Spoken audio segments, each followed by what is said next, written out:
আমাদের ফুল করাগুলো শেষ। তো এবার আমরা হচ্ছে আবার মুক্তাপুতি নিব। মুক্তাপুতির পুরোটা কাজ, এবার আর লাউ পুঁতি নিব না। আমাদের যে চারের ঘর ছিল তার মাথার উপর থেকে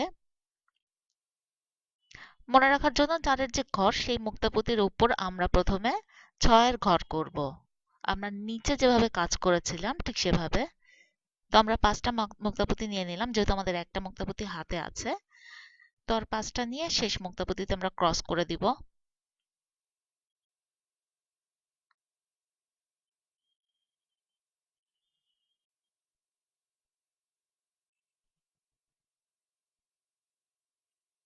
দেখুন আমরা ক্রস করলাম।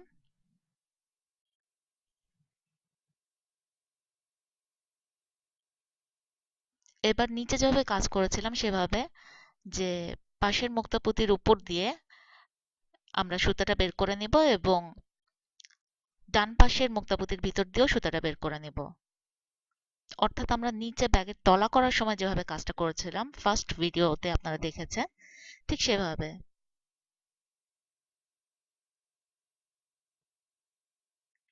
আমরা উপরের মুক্তাপুতির ভিতর দিয়ে সুতা বের করে নিয়েছি। এবার ডান পাশের মুক্তাপুতির ভিতর দিয়েও সুতা বের করে নেব। এতে আমাদের তিনটা পুঁতি কমন হয়ে গেল। এবার পাঁচের ঘর করব। তো পাঁচের ঘর করার জন্য আমাদের আর মাত্র দুটি মুক্তাপুতি লাগবে।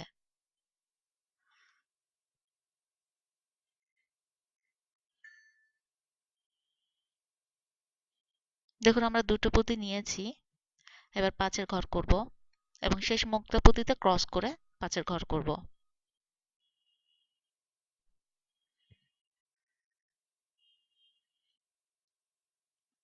এই পুঁতির উপর আমরা চারের ঘর করব। ঠিক নিচে যেভাবে করেছিলাম ছয়ের ঘর, পাঁচের ঘর, চারের ঘর, পাঁচের ঘর, ছয়ের ঘর, ঠিক সেভাবে। হিসেব কিন্তু ভুল করা চলবে না, এটা একদম এভাবেই করতে হবে। প্রথমে ছয়ের ঘর, তারপর পাঁচের ঘর, তারপর চারের ঘর, আবার পাঁচের ঘর, ছয়ের ঘর। তো আমরা চারের ঘর করছি।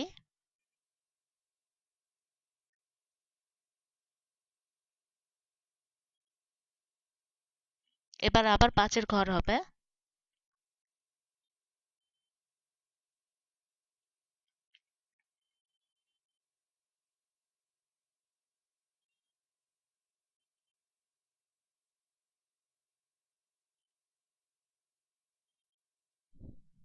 পাঁচের ঘর করার জন্য তিনটি মুক্তপুতি নিয়ে নিলাম।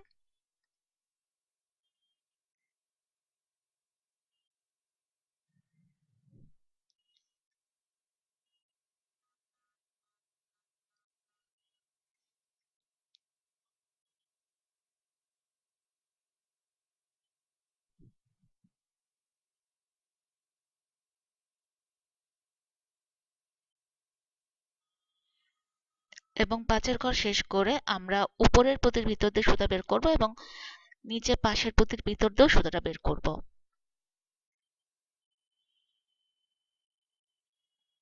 এবার আবার ছয়ের ঘর করব। ছয়ের ঘর করার জন্য আমাদের তিন পুঁতি তো হাতে আছে, আর মাত্র দুটি পুঁতি লাগবে, একদম নিচে আমরা যেভাবে করেছি ঠিক সেভাবে।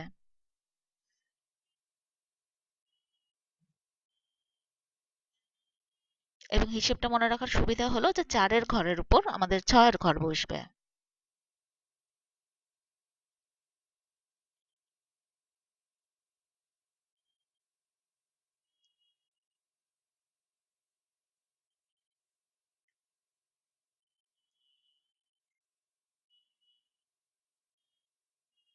দেখুন আমাদের ছয়ের ঘর হয়ে গেল। আশা করি সবাই বুঝতে পেরেছেন যে কিভাবে হবে। ভিউয়ার্স, আমাদের করা শেষ। সবগুলো ঘর আমরা করে নিয়েছি। আপনারা যদি ব্যাগটা আরেকটু বড় করতে চান, আপনারা চাইলে এর উপর চারের ঘর দিয়ে পুরোটা জুড়ে একটা বুনন তৈরি করতে পারেন। প্রতিটা পুঁতির ওপর তখন চারের ঘর হবে। তিনটা পুঁতি নিয়ে প্রথমে শুরু করতে হবে এবং পরবর্তীতে দুটি করে পুঁতি নিয়ে চারের ঘর হবে। তো আমি মূল ডিজাইনে চলে যাচ্ছি। এরপর আমরা যেটা করব, আমরা একটি মুক্ত পুঁতি এবং দুটি লাউ পুঁতি নিয়ে আবারও চারের ঘর তৈরি করব। তবে এবার একটু দেখতে অন্যরকম হবে। লাউ পুঁতি নেওয়ার কারণে জিনিসটা দেখতে অন্যরকম হবে। আমাদের খেয়াল রাখতে হবে লাউ পুঁতির মাথাটা কিভাবে হচ্ছে। ভিডিওতে আমি যেরকম ভাবে দেখাচ্ছি আপনারা ঠিক সেভাবে করবেন। ঠিক এভাবে হবে। এবং শেষ লাউ পুঁতিতে যে ক্রস হবে। এতে চারের ঘর তৈরি হবে, কিন্তু দেখতে অন্যরকম দেখাবে।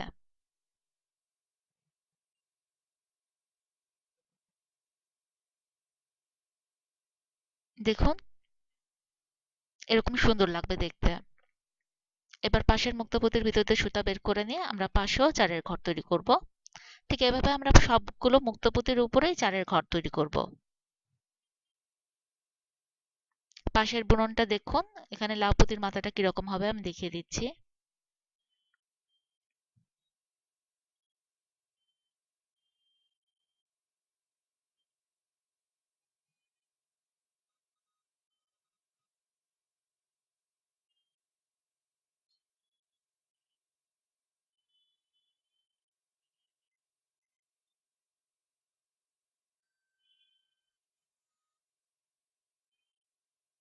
আমরা ক্রস করে নিলাম,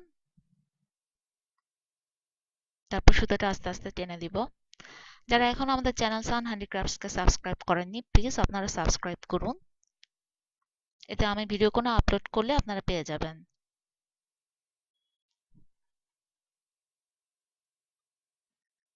এভাবে হবে। এভাবে প্রতিটা ঘর জুড়ে চারের বুনন তৈরি হবে। আশা করি বুঝতে পেরেছেন। ভিউয়ার্স, দেখুন আমাদের লাইনটি করা শেষ। এবার আমরা আবারও চারের বুনন তৈরি করব, কিন্তু এবার মুক্তাপুতির মাথা অন্যরকম ভাবে দিব, যাতে আলাদা একটি ডিজাইন আসে। আমি দেখিয়ে দিচ্ছি আপনারা কিভাবে করবেন।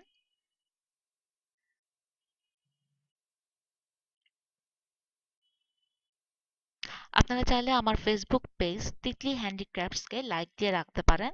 আমি সেখানেও রেগুলার আপডেট দিই, কখন কি ভিডিও আপলোড করলাম। দেখুন, লাউপুতির মাথাটা ঠিক এরকম হবে। এবার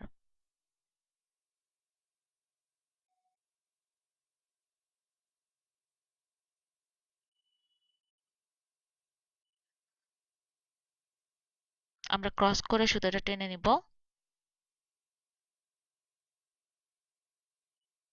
ভিউয়ার্স, দেখুন এরকম একটি ডিজাইন চলে আসবে। এটা কিন্তু চারের বুননই হচ্ছে, তবে লাউপুতির কারণে একটু অন্যরকম দেখা যাচ্ছে। একইভাবে আমরা পুরোটা জুড়ে বুনন তৈরি করে নিব। আমি পাশের ঘরটা আপনাদের সুবিধার জন্য দেখিয়ে দিচ্ছি।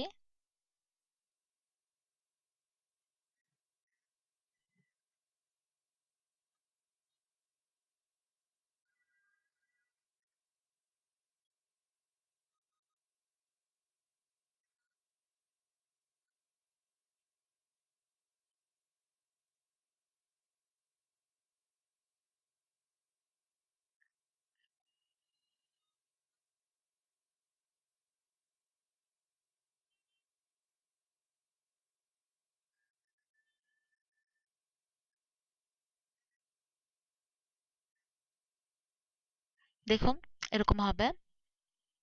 এভাবে পুরোটা হয়ে যাবে।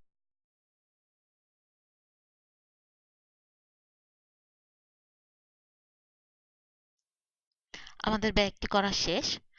দেখুন ভিউয়ার্স, কত সুন্দর একটি ব্যাগ তৈরি হয়েছে। আপনারা এভাবে ব্যাগটি করবেন এবং আমাকে জানাবেন।